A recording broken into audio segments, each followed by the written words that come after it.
नमस्कार, आपण पाहतात धाडस मराठी न्यूज। उमरखेड शहरातून एक धक्कादायक आणि गंभीर बातमी समोर येत आहे। गेल्या काही महिन्यापासून कृषी उत्पन्न बाजार समिती परिसरात दर शनिवारी भरत असलेल्या बाजारात नागरिकांचे मोबाईल चोरीला जाण्याचे सत्र सुरू आहे। हा प्रकार एक दोन वेळचा नाही तर सतत म्हणजे दर शनिवारी घडणाऱ्या घटनांची साखळी आहे। गर्दीचा फायदा घेत अज्ञात चोरटे महिलांच्या पर्समधून पदरातून मोबाईल लंपास करत आहेत आणि चोरटे मोकाट सुटत आहेत। धक्कादायक बाब म्हणजे काही नागरिकांनी पोलीस ठाण्यात तक्रारही दाखल केल्या आहेत, तरीही चोरट्यांवर अद्याप ठोस कारवाई का नाही? प्रश्न असा आहे की शनिवारी भरणाऱ्या बाजारामध्ये हजारो नागरिक येतात, त्या बाजारात एकही पोलीस बंदोबस्त नाही का?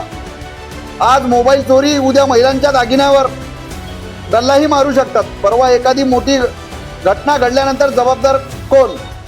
नागरिकांचा थेट सवाल आहे। प्रशासन आहे कुठे नेमके? पोलीस यंत्रणा नेमकं काय करत आहेत?